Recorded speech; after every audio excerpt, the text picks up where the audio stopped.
two restaurants open up a week and one shelter. So we see a lot more of this dynamic of change, but not too many places really stand the test of time because either inconsistency, and I believe consistency is the key here. That we do have that. If people are going out less and they have a special occasion, you want to wow them. You want to try to get them back that 3, 4, 5 times a year. We still get people that come, every other week, but they obviously can afford dining out a little more often. I don't have that luxury. I would like to. It's probably time more than anything else, but So, but something I'm struggling with is that procedure. Like you need to have your procedures. It's probably time. But so much of cooking is art. Welcome to YMI Talking, a podcast where the guests are so good, you'll wonder why the host is even talking.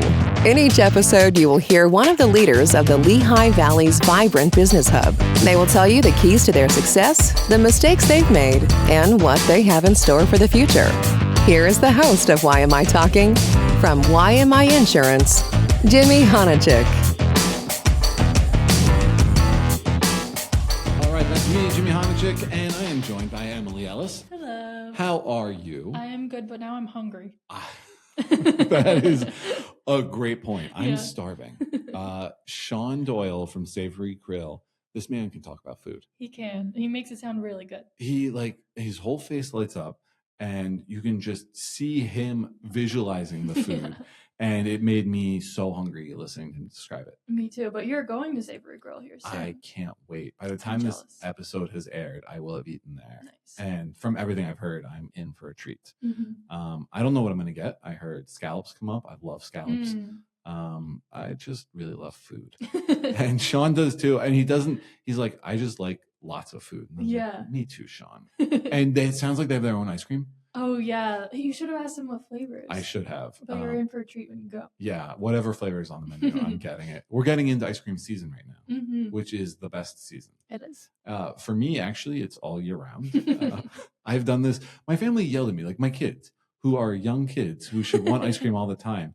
I was like, do you guys want to go to Inside Scoop? And they said, Dad, it's cold out. And I was like, all right, fine. We're not getting ice cream. You can stay home then. You can watch me eat my ice cream cone.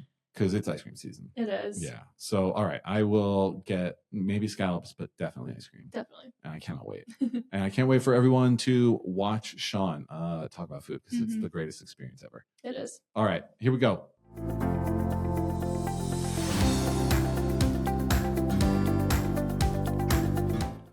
All right. This is an episode that I've wanted to do for some time now. I pass by the Savory Grille all of the time when I go out skiing. I see it there. People have told me regularly how great it is. When we had Emily Fisher from Limeport Inn, she told us we needed to get Shawn Doyle on the podcast. And so I've been working hard, and I know that you're super busy, but Shawn, thank you so much for coming on here. You're welcome. Let's start with, what is it like to own, operate, be the head chef at one of the best restaurants in what is a great place for restaurants, the Lehigh Valley? It's hard these days. We're talking a lot of, different dynamics. Cooking is probably the easiest part of my life. Yeah. Dealing with staff, dealing with current economic conditions, with product coming inbound, gas prices affect every bit of my commodity. So I bet, because you get all of that food delivered and the delivery costs are going up, I'm sure. Correct. Yeah. So that's the hardest part, but we're in a great area. It's agricultural. It's beautiful out there. Speaking of being bare right down the road, which was Doe Mountain when I purchased the place almost 30 years ago. So, what makes Savory Grille unique? What would you say is what separates it from the rest here? The fact that we make everything in house. When a lot of times when chefs will tell you they make everything in house, they're still buying certain products. We make bread, we make sorbets, we make dressings, we make ice creams. We make let's pause it. Ice creams real quick. You Yeah. make ice creams? Yeah. Oh man. So it's an evolution. The menu never stays static. Basically, I'm always going to have duck on because we deal a lot with Joe Jurgowitz and Son out of Charlottesburg, and it's a great product. So I always have duck on the menu. We always have scallops on the menu, though kind of scare me these days because of the current market condition of scallops, just because the price has gone so ridiculously high so fast. Really? Yeah. That's things that I don't think about, and we will dive in. But I mean, your vision, what you bring to these products. I mean, how did you get started? How did you get to kind of where you are today? Started 49 years ago now. September will be 49 years that I entered the industry. Dishwasher, and of course, the kitchen I worked in was basically like a pub later on at night. So they would leave the product, leave you in the kitchen to cook salad, sandwiches, stuff like that. So I fell in love with it. It's a weird dynamic. Like people go, what is so enticing about it? Organized chaos. And it's stressful, but I like the hype of it. It gets me going. But food has evolved so dramatically over the last 50 years. I enjoy it, but it's evolving probably faster than I can keep up with it. Wow. But I like change, so I change the menu all the time. Is that tough? Like I think of if I was running a restaurant, I would, this is why I'm in insurance, I would do the exact same thing the same way every time. But you want it consistent. And it's probably easier to have a static menu. But the first two restaurants I worked there over 4.5 years, both of them respectively. And they had the same menu in place the whole time. After a while, it gets boring. The only thing that you have is blackboard or additions to the menu that you can actually sell and become creative on. Makes it easy to keep food cost consistent if you have the same menu. It's boring from a kitchen standpoint. Yeah. It is. Yeah. So you start and you are in the kitchen at this pub and you start experimenting a little bit. Like how do you? Not at all. At that point it was, just learn how to make a club sandwich and stuff, but it was exciting to me. But my mom said one thing. I was 12 years old. She said, as long as you get to school. So kitchen shut down at 12. I was lucky if I got out before 12. Most of the time, 1 o'clock. And I rode my bike to it, so it was exciting. Yeah, where was that? In Bethlehem. Okay. Lord knows even the name of it anymore. My uncle actually bought the restaurant. Oh wow! And now I think it's a comic book store. Talks about evolution of restaurants. Yeah, right. So, is it a family affair? The restaurant for you? Yes and no. Okay. My grandmother at one point, I think I was 16 or 17, and she goes, I heard you're working in a restaurant. She starts crying. Oh, wow. And I go, why? She goes, my brother Jimmy lives in Chicago and he's got no hair. I look at her, like now I would look at her and tell her, hey, I still have my hair. And Jimmy here is losing his hair. Oh, yeah. So, I guess restaurant can be okay then. Yeah. But it's, what you make of it. It's still a lot of work, a lot of hours. Yeah. And an unusual dynamic. I don't know what else to say. Yeah. Well, keep walking me through the evolution. So you're making the club sandwiches and you're riding your bike. When do you start getting creative? Getting creative? Probably not until I was 19, 20 years old. Okay. It was the sous chef down in Bucks County at the Cascade Lodge. Okay. And I worked there for almost 5 years. And that was one of the places, static menu. We had tableside cookery though, so I was able to get out and see the guests. I love seeing guests still to date. Yeah. I spend a lot of time out in the dining room because I want to see people. I like seeing people eat and smile. Yeah. And tell me they enjoy everything.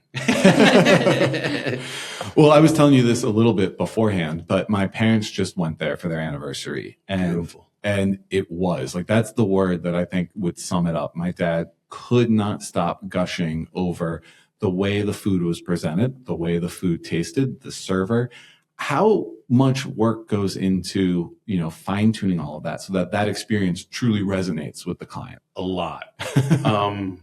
We basically operate probably about 28 to 29 hours out of the week. I haven't figured out about it, but we probably spend in the kitchen at least 65 hours a week. Wow. And I say me and 3 other full-timers, but it takes all that to get everything prepared. Yeah. But I worked in a country club for a short period of time. you have that short window of service, Mhm. and we need to be able to be ready so that we're not standing there and like, mincing shallots. Yeah. Yeah, it's okay to mince it near the end of the night, but not in the middle of the heat of things. So, Right. it's all about preparation and Mhm. presentation. Yeah. I mean, I think about people coming there for their anniversary, right? Yeah. You get one chance to make that impression. Correct. And so you really have to have it fine tuned. Is that the feeling that you guys have as a staff, that this is your one chance to wow somebody? I believe probably more now than ever, because people are becoming a little more hesitant on going out as much, even though we probably see, 2 restaurants open up a week and 1 shelter, so Yeah. we see a lot more of this dynamic of change, but not too many places really stand the test of time because either inconsistency, and I believe consistency is the key here, that we do have that. If people are going out less and they have a special occasion, you want to wow them. Yeah. You want to try to get them back that 3, 4, 5 times a year. We still get people that come, every other week, but, they obviously can afford dining out a little more often. I don't have that luxury. I would like to. Yeah. It's probably time more than anything else, but yeah. So, but something I'm struggling with is that procedure. Like, you need to have your procedures tight, I would think. But so much of cooking is an art. Do you find that you have both sides of the brain and are able to bring that to the table? And the business aspect. Right. Yeah. Because I've worked with a lot of people that were either really creative, they make beautiful plates, they taste good. I work with people who make great tasting food that then look good. But I've seen very few that can actually make good food, make it look good, and still run a business that they can make money off of. Where does that come from? Yeah. How do you manage that? Being poor when I was young. Yeah. I just, it's an evolution. People look at me and they're like, at your price point, you should be. And I'm like, I'm not dictating price. Markets are dictating price at this point. But I want people to enjoy and not use that as an excuse. I want them to come and go, wow, it does look good. Yeah. It does taste good. And I had great service. Yeah. Because to get all 3 these days, it's not necessarily there. And it's got to be hard to maintain that level of service or, the chefs in the kitchen with you. Yeah. I think of it as almost a transient industry where people come and they go. Yeah. How do you maintain the culture where even if someone leaves, you're able to keep that going? I'm a graduate of Northampton Community College in the restaurant management program. I graduated from LCTI, which was Lehigh Vocational School, when I was young. I serve on boards to both schools. I can't say I get a lot of exiting students coming out of there, but it gives me a little bit more exposure. But it's hard. Yeah. I mean, it's hard finding people. Sometimes, I'll end up working at, 80, 90-hour work week because we don't have the staff.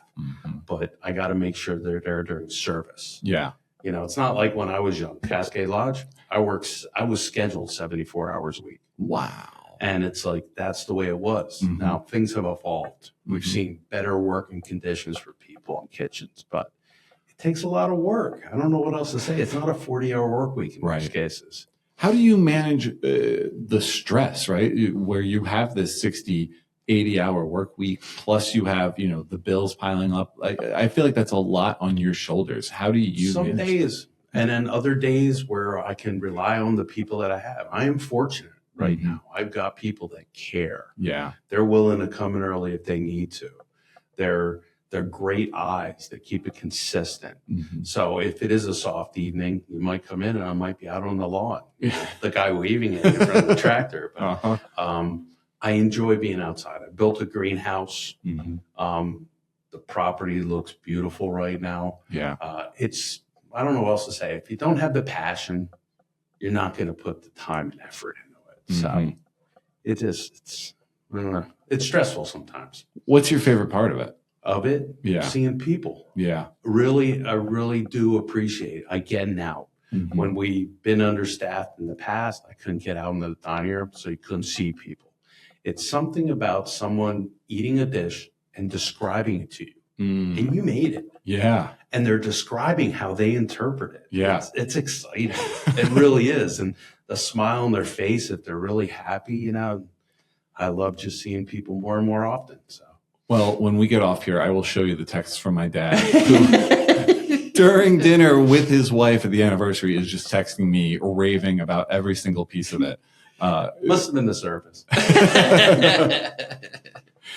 So I was going to say no classical training, but you did go to Northampton. Correct. And I had a sneak peek into sort of the program they have there. Yeah. It's an unheralded gem, I would say, in the area. Is. Like truly they take this craft seriously, and it's, you know, their kitchen is scratch except for ketchup, I think they said. Really? No one, I make ketchup. you make ketchup? So you go toe to toe with Heinz. Exactly. So there's nothing that you don't make in-house? Correct. That's incredible. Yeah, it's just, you know, the raw products. But these days, you know, when we read stuff going on with food, Mm-hmm. it's very seldom raw food issues. Mm-hmm. You know, it'll be issues with, you know, processing more than anything else. So I don't like processed foods. Right. I still eat them, but yeah. not that often. You know? So you're saying almost like this is a healthier experience. And obviously Correct. there's, you know, good sugars and fats in there, Correct. but it's all from scratch. Yeah. It's not been touched by other people. But what's nice about it, dietary restrictions are probably the scariest thing that we experience in the industry these days. And some people have true allergies. Some people have intolerances. There's a difference between the two, but we can differentiate between the two. So we got a good clientele that has celiac, which is celiac's a lot different than just, you know, a gluten intolerance. correct. Yeah. Or if it's a lifestyle change, Mhm. then we can admit it with ease. But if you have an allergy in the beginning, going back almost 30 years ago, I threw some that was baked in the oven in foil and put it on a sizzler, threw it in the oven. And just from baking, warming up bread, you know, flour's blowing around the oven. Right. And I got someone sick, and it opened up my eyes like, well, I need to ask them. Some people get mad at me. Yeah. Is it true celiac or is it an intolerance? Yeah. You know, but you have more and more people with dietary issues these Mhm. days. I believe a lot is because of food. Yeah. You know, Yeah. what we've been experiencing most of our lives. Mhm. Food to you is more than just ingestion. Correct. Talk to me about your relationship with food. With food, I like it a little too much. Me I've too. already been about 45 pounds heavier. But no, I still love the smell of a stock cooking. Mhm. Baking bread and smelling fresh bread coming out of the oven. Yeah. I mean, you smell some of these simple things, and yet a fresh herb. Like you can get an herb at some places and it's fresh. I mean, I'm talking grocery store or other places, and you snap it, you smell it, and you go, it doesn't smell like basil. What's going on here? Mhm. It depends on how it's grown, how Yeah. far from harvest, if they got the product irradiated, all the above. You know? Right. So there's a lot to it, but you know. What do you have in your greenhouse? What do you have growing there? Right now, Yeah. I just finished up my final inspection last week. So baby carrots will be going in this week. Okay. I've been talking about them for 2 years because I get really mad. You buy a baby carrot these days. They're about 8, 9 inches long. Yeah. It's not a baby carrot. No, it's a I want full-grown some, carrot. yeah, I want the baby. I want the kids, you know, 3.5, 4-inch carrots, you know, but Mhm. I'm going to be doing some microgreens and some plants and such, but keeping it that it's controllable at this point because I don't have a full-time gardener. So Yeah. Is it you then? It's going to be me. So you wear so many hats. Yeah. How does it translate, right? Like, okay, maybe you're good at cooking, but are you good at growing? Like, that's a whole different set of skills, I would say. Learning. Yeah. And that's all it really comes down to. You know, I have bees. I've had bees for 40 some years. Like, you're a beekeeper? Yeah, and apiarius also. So I like when you open up a beehive and you smell the propolis, when you break the seal of it. And Yeah. you extract honey, the smell of honey, you know, one of those things. But it just adds to it, you know. It's just. What does it take to be a good beekeeper? This is something I've thought maybe one day I could get into beekeeping, but I First feel of like, all, it's like buying a restaurant. okay, You know how you make $1 million in the restaurant business? start with $2 million. Yeah, exactly. Yeah. Well, same thing with bees. You're not looking at making money necessarily off of the honey because there are so many different issues. I mean, we have colony collapse disorders. the Verona mites, all these things affect it. I found someone that has never used pesticides and never had Verona mite. Wow. So I've been buying bees from them. Yeah. And they get a bee to win her over. So it's just their need. Yeah. But it's a game. Something about that buzzing that goes on when you open up a hive. Yeah. Because it's a different sound when you smoke them and if you just open up a hive. Yeah. They Right. have a different buzz, and you can tell they're angry. And Mm-hmm. if it's windy out, they can be angry real fast. Do you wear a suit and Full suit. And do you get stung even with the suit, or is it really good? Every once in a while, but very seldom. Okay. In the beginning, I used just the veils. Yeah. And I had an issue with a friend of mine where I had a colony where the queen probably went out on the wing and got fertilized from a strained bee. Yeah. It was a very temperamental colony. Wow. Like mine now are Italian bees, and they're very docile. They're easy to work with. Yeah. You can open up a hive, see about 60, 70,000 bees come out of it prime summer, and they're just nice to work with. Yeah. This hive, probably about 100 and some thousand bees, and it was monstrous. And when you opened it up, they would just attack you. Wow. Even with smoking them. So, And the honey, are you using that in the restaurant? I can't produce enough at this point. Okay. But I'm hoping. Yeah. Yeah. Yeah. Very interesting. It's hard. Like people always go, are you going to produce all the produce for the restaurant? Do you know how many salads you make? Well, that's what I was thinking about with like the baby carrots, right? Yeah. Like you can't make enough baby carrots to feed the restaurant, right?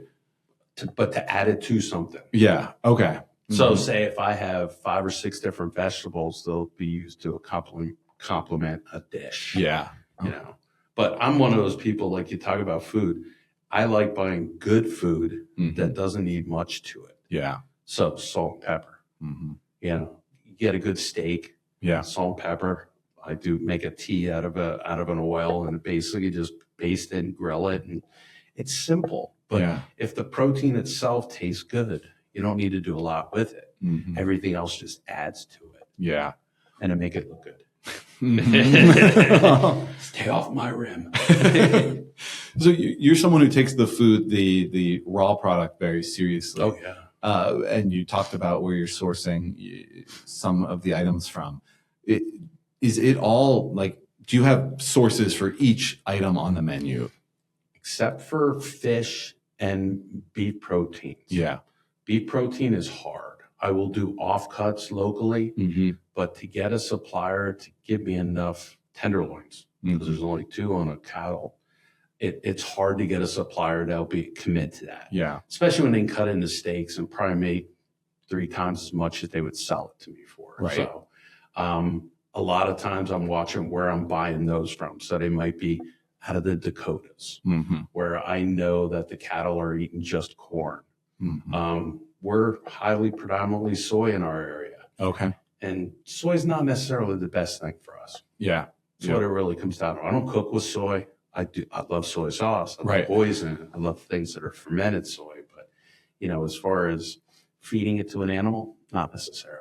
I love just watching you talk about food. Like his face lights up. I'm always hungry. But you can tell there's real passion in this. Yeah. And I'm sure there are restaurant owners where it is the business, right? You got the 3 things. There's the food, there's the presentation, and there's the business. And I'm sure for a lot of them, it's the business. Oh, yeah. But for you seem to really have all 3 taken care of. I will mess myself up financially sometimes to get good product. Yeah. But it's like this time of year, I get phone calls several a week that when are soft shells coming in? And I'm like, you do realize it's cold out.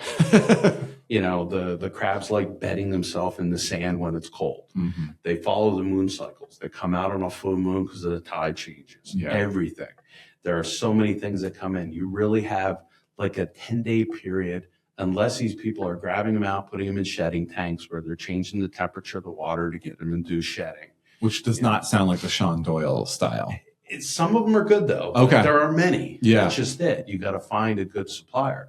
So I worked with a company as a chef consultant for years, and I'd go into places and everyone would tell me, I really want this. And you give them that, but they didn't want to spend the dollars for it.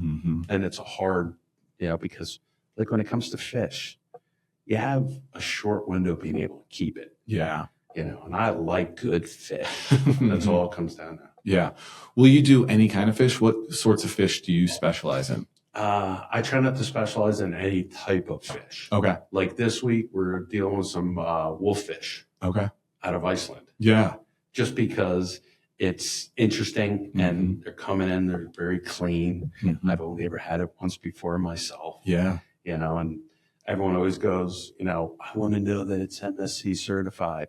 Well, I do too. I want to know it's coming from a reputable source. Right. So, but most fish nowadays, it's so highly regulated. Yeah. Yeah. So if someone was going there for the first time, let's say hypothetically this Friday, and what would you say are the must-haves or do's at the restaurant? I would say come in with an open mind and look at the menu. And because people ask me, what do you recommend? I'm like, right now I'm hungry. Everything sounds good to me. But what are your likes or dislikes? Some people come in and they just want something that's lighter fare, and they're looking for something, a little on the lighter side.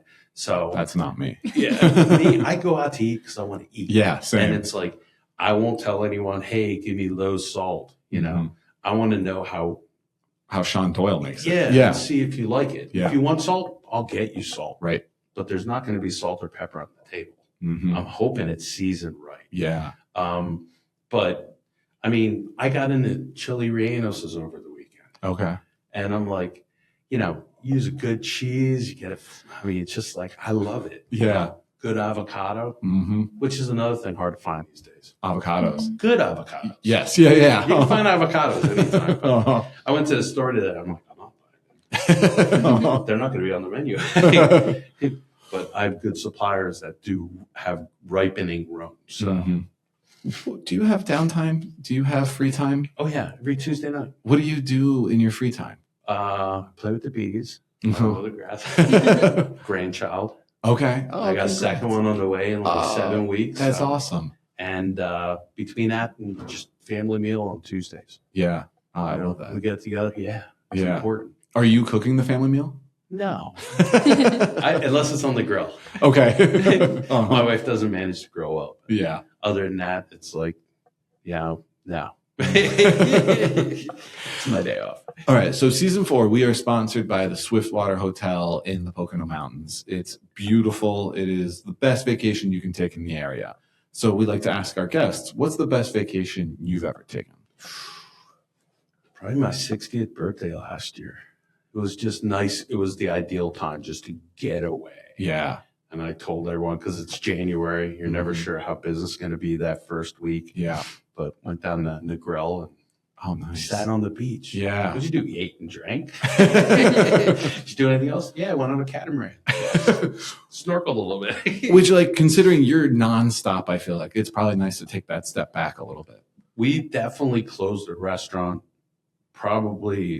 definitely 9 or 10 days. So everyone go on vacation. Okay. And then, because it's like this year, the way it falls, we'll probably be closed Christmas Eve, Christmas Day, and the 2 days after. We're not open Thanksgiving. We're open Easter and Mother's Day. Okay. We're Valentine's, which isn't a real holiday. Though it is the anniversary of my first date. Oh, yeah. Oh, so you're a true romantic. Yeah, that's what it is. 45 years she's been putting up with me. Yeah. So is she involved in the restaurant? Does she help? Yeah. So my wife is actually culinary trained. Okay. She graduated from the Culinary Institute of America, and she was the chef at the Manor House Inn in the 80s. Yeah. And when we started having kids, it was like she went to the restaurant, tried to work with me. Didn't last long. But no, she moved to the front of the house. Okay. And I'm restaurant manager major who stayed in the back of the house. That's funny. But it was the financial was my weakness. Yeah. I had someone handing me a financial form once, and it baffled me. Yeah. So I understand it now. You got to find those people who compliment. Yeah. Yeah. Exactly. Great. So. And so you're from the Lehigh Valley, born and raised. Talk to me about just the change you've seen here, kind of where the Lehigh Valley is now from both, just the culture, but also from like a restaurant and food scene. Well, when we moved out to the restaurant, I just thought it was going to be agricultural. Mm-hmm. And face it, the Lehigh Valley is just booming. It's growing so rapidly. Yeah. Like I mentioned about the restaurants, we're still seeing restaurants open up in an environment where it's hard to stay open. Yeah. So we're seeing some shutter, Mm-hmm. but still more open up. There's a lot of great chefs out there. Yeah. I don't know what else to say. Yeah. Where do you go? Places where I know people. Mm-hmm. But we've seen an evolution in this area with just growth. Yeah. I mean, it is booming. And we have access to so much. We have an influx of people that are asking for other stuff, though it be just ethnic foods. Mm-hmm. I don't do just American cuisine. Right. I love all the little ethnic nuances. I like to merge flavors together. It's a great evolution right now. We're in a good period. We really are. Even with an economy that's questionable, it's still strong. Yeah. So talk to me about the restaurant community. It does seem like there is a community, and I don't know if yeah. that is across the industry or if that's specific to the Lehigh Valley, but it does feel like you have friends in the industry that you can lean on. We all want to beat each other.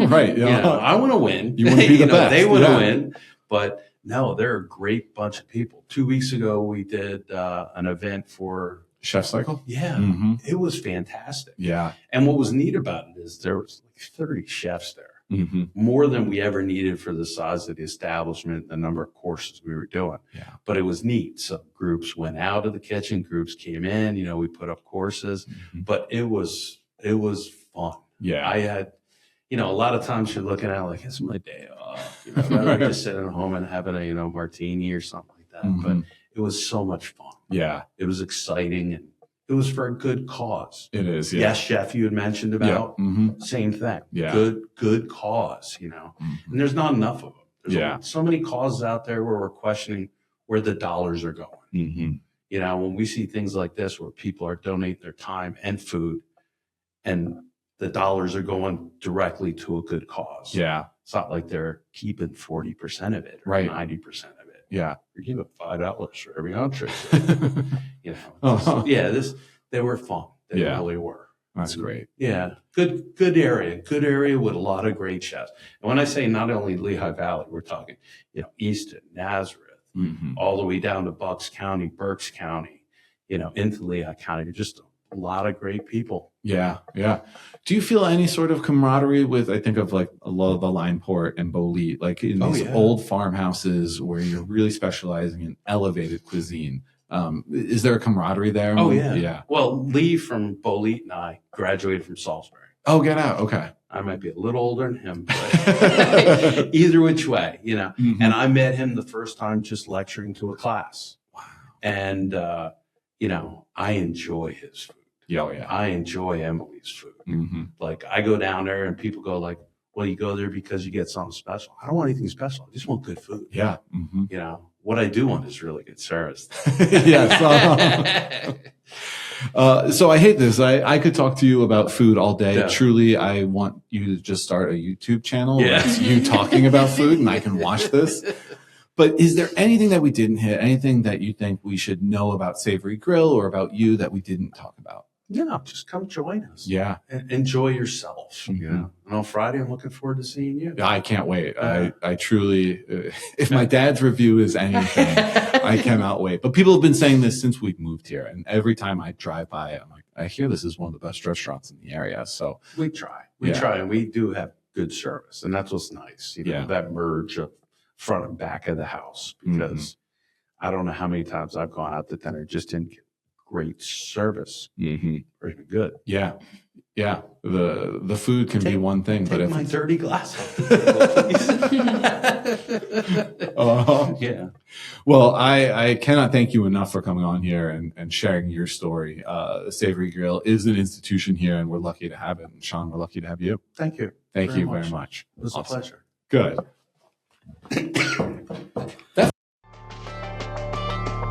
Thanks for listening to another episode of the YMI Talking podcast. If you enjoyed this and want to hear more content from amazing personalities in the Valley, please subscribe, leave a rating, and drop us a quick review.